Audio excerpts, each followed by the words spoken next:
Hi, it's Brett. I'm here at Nephi, and I'm going to replace this splice with a new one.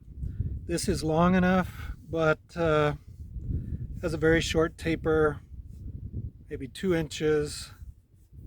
You can feel the width decreasing. We want to go to 4 inches, and so I've got a electric hot knife. It takes about 3 seconds to heat up, but cuts pretty easily. I'm going to cut the splice out at 45-degree angle.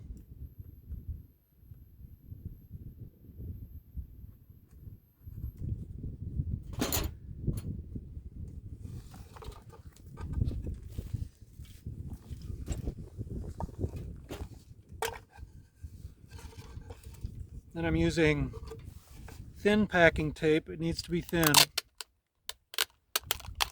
to attach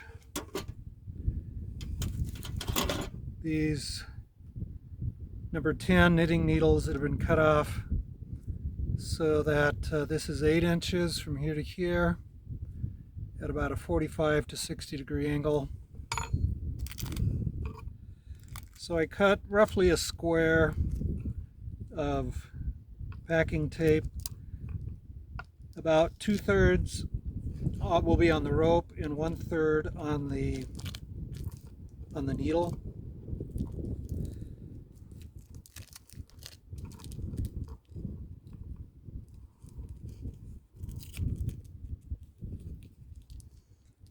And I line those up with their 2 tapers together and roll the tape on. Make sure it's tight. I usually twist it a little bit to make sure that it's got a good grip. I like to work with 2 needles for symmetry. Got 2 ends of the rope. It's easier to keep track of what I'm doing, but you can do it with 1. The wind blowing around makes it a little harder. Keep the tape where it should be.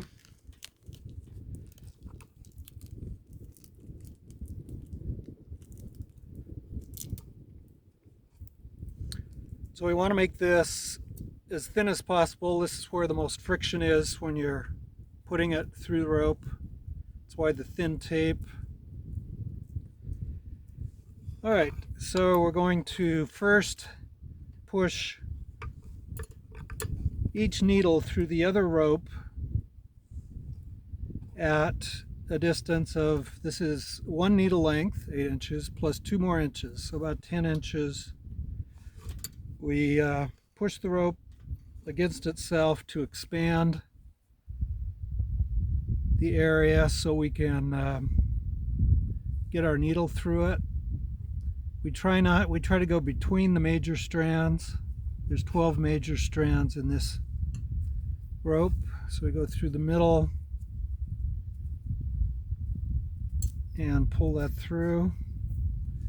Then we do the same for the other one. We measure 1 needle length, 8 inches, plus 2 inches, expand it.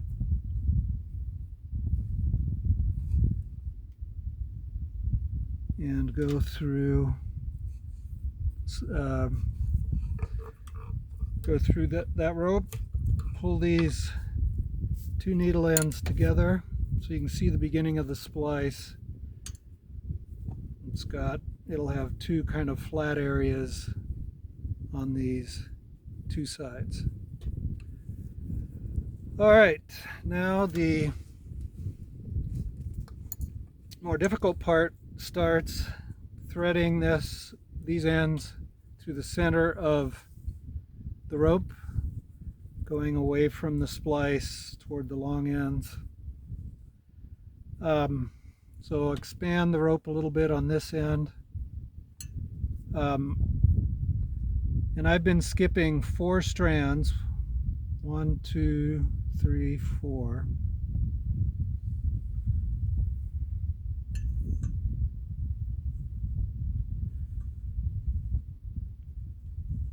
And that's because this part of the rope needs to be loose to get the rest of the needle and rope through. And if you get it too close in, it can't expand enough and will be tight there. So I work this through the center, and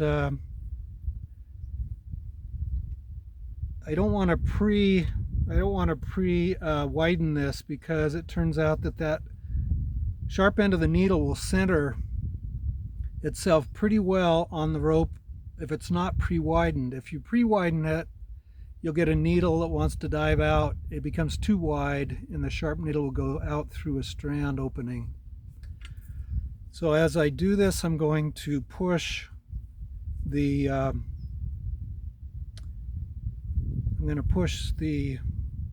what I've gone through up onto the needle, so it doesn't all bunch up.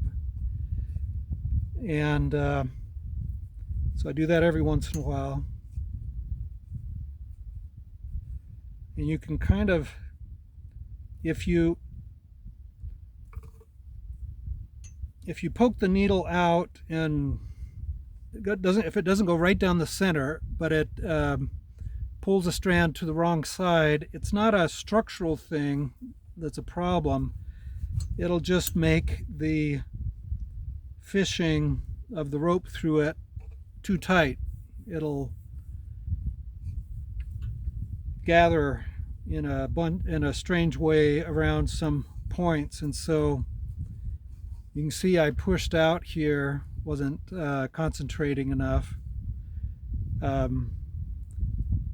No big deal, you can put it back in, and then continue. I'm going to continue until this needle is buried, almost buried completely in this part that I've pushed up. And then I'm going to go out and start working the rope. Now the needle's in, the rope has to go in, and that's where the tricky part can be. If there's too much friction, if you pull too hard, you'll pull the needle off the end of the rope, and you'll have to reattach it. And this might happen on this one. Okay, so I'm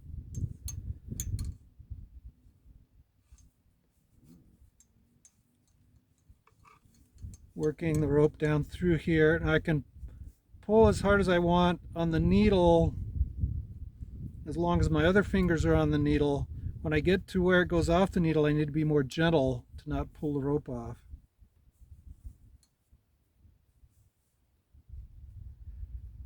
All right, I'm getting to the very end here. All right, made it through, didn't fall off. So I'm going to pull that rope through. You can see it's kind of bunched up here.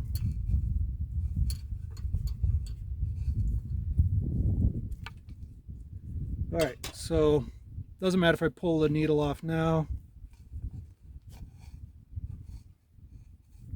All right, I'm going to taper this end, and to do that I need to unravel it.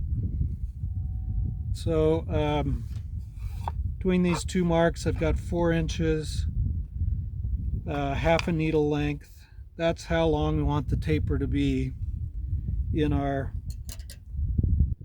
new method of doing this. The reason for the taper is that the rope goes around pulleys and rollers, and we want to avoid shocking. We had a lot of breaks right next to splices, and we think it's partly because we don't have a good enough taper. So I've frayed the end of this, and of course the hot knife makes little balls at the end. They're pretty soft. they're not a real concern. I just need to make sure that they're independent. The strands are independent from each other. And I'm going to go down my 4 inches and start widening the rest of the rope.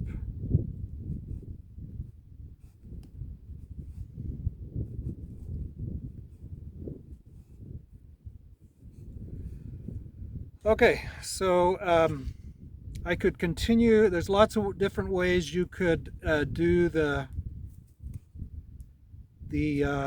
fraying of this. You can work from the top like that. You can also work from the bottom and pick out a strand, grab the needle and pull it through, and then work on the other strands. If these are independent up here, then it's going to go easier.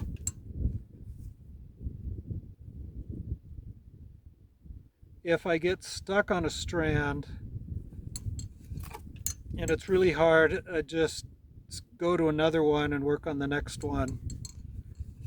Like right now, that one was kind of hard, but I was able to get it.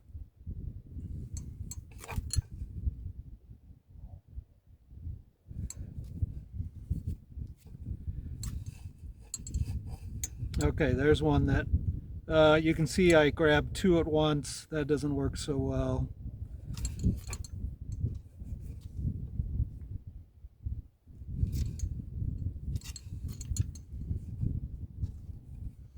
Almost done. It should get easier if it doesn't kind of knot up. It should get easier the more strands I've pulled. There, it kind of caught on itself up here. All right, looks like a mess, but it's what we need. We need to get the strands so they're independent. If we tried to taper this part of the rope, we would cut lots of different strands without them being kind of aligned. Okay, the hot knife is really good for cutting this horsetail into a taper. I like to start at the free end, and if we just kind of walk this forward so that I get kind of through the horsetail from, say, inward to outward and end to front. And now I've got a taper that is about 4 inches long. All right, now we're going to spread this out from the this cross area and bury the tapered end. And if we've got the lengths right, it just should bury itself. And I want to smooth while there's still some flexibility up here too. I don't want to get it all bunched up here. I want to smooth that part out. And it did bury itself well. Okay, now we're ready to do the other end with the other needle. So again, I widen this here. Skip about 4 strands, 1, 2, 3, 4. Start making this rope dive in. Again, I don't want to pre-widen the because the needle centers better if it's just like the last 1/4 inch. I can kind of feel it going down the center.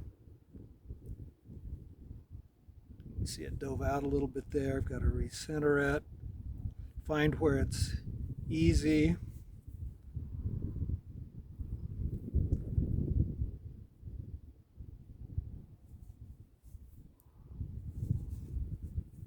Okay, almost buried the needle.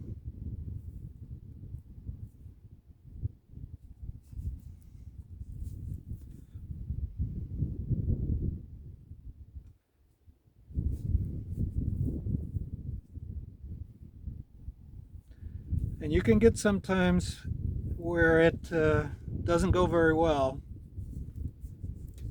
Okay, this is buried enough. Going to come out the end.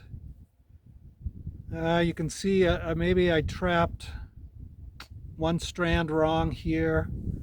We'll see if that causes it to be too tight when I pull the rope through. All right, so I'm going to bring the needle out. Okay, compress the rope here. Okay, working this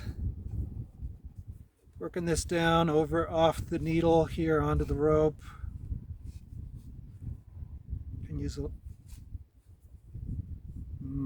that was too easy. I can tell I've lost it here. So this is very realistic. The tape came off the needle. So I pull this rope out and start again. It'll be maybe a little easier to go through this next time. Yeah, I didn't have it quite enough on the needle.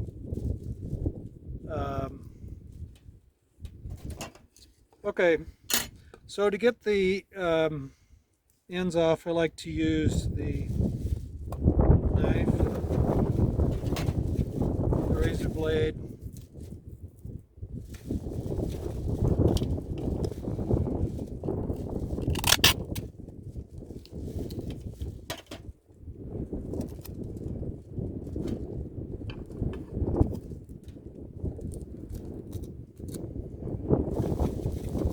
Alright, so I've got a few more millimeters on the, oh, the wind is messing me up here.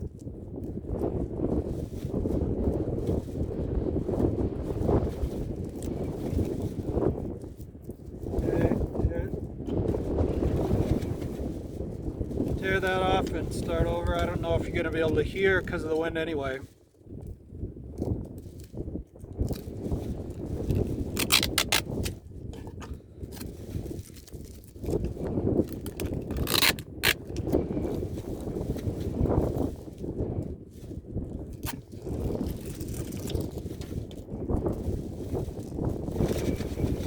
My 11th splice of the day.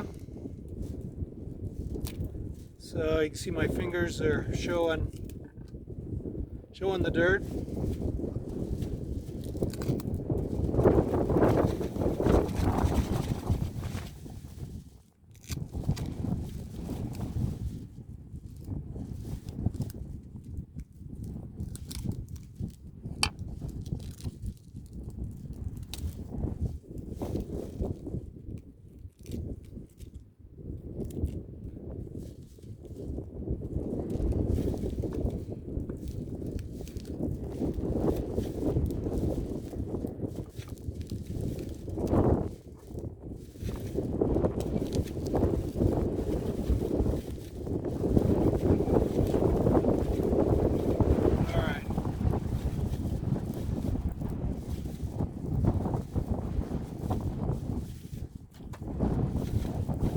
Okay, so again, kind of twisting motion to make sure the tape gets as much grip as it can.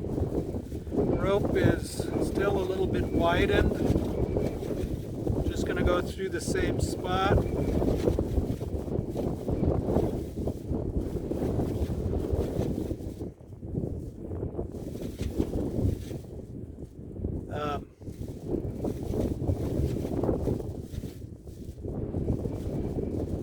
I'll see if I can avoid the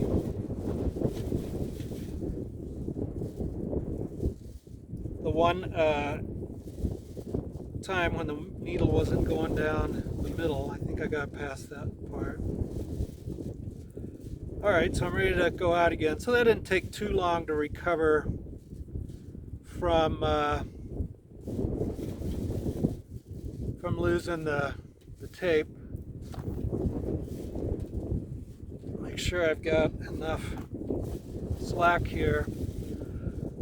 Okay, so try this again. Work the tape. Sometimes it helps to twist the needle a little bit. Work the rope over the tape. Twist the needle a little bit as I work this. Again, go gentle on the part that's off the needle.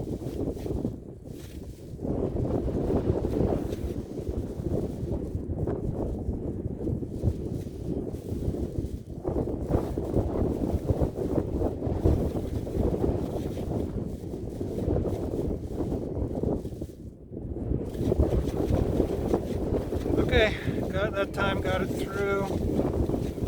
Part looks good. So I'm going to cut the tape off, or score the tape, pick it off. My fingers. Widen the end.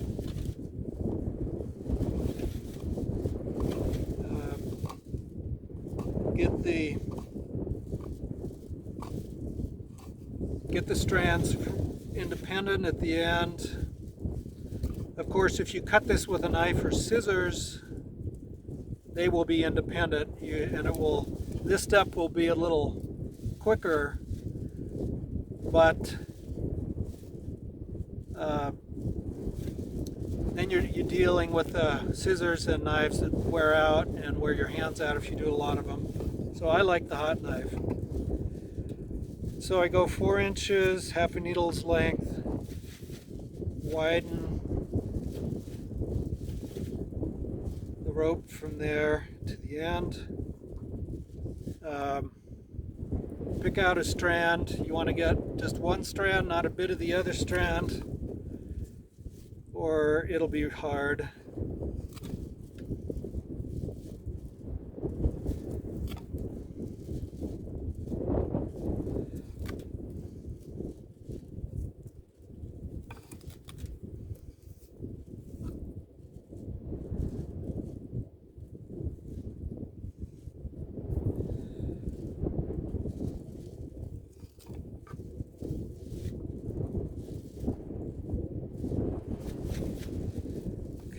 Just a couple more here.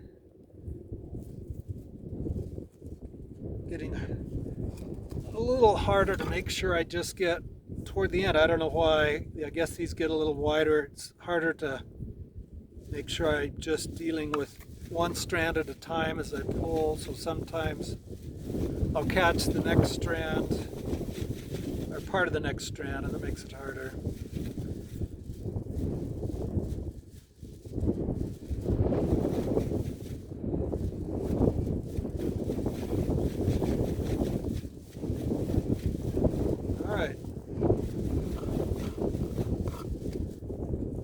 Okay, I'm ready to cut this. Again, we'll start at the outside, or the free end, and if the knife is hot enough, I can just roll it across.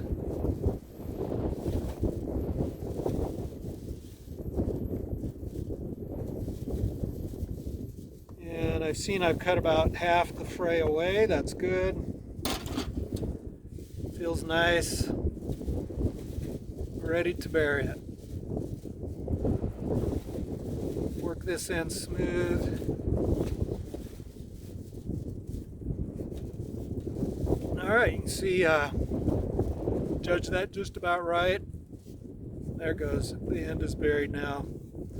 And there's our splice. Again, it's got the kind of flat area here. You can see one rope on this side, you'll see the other rope. But it's got a good taper, and overall it's like 18 inches wide.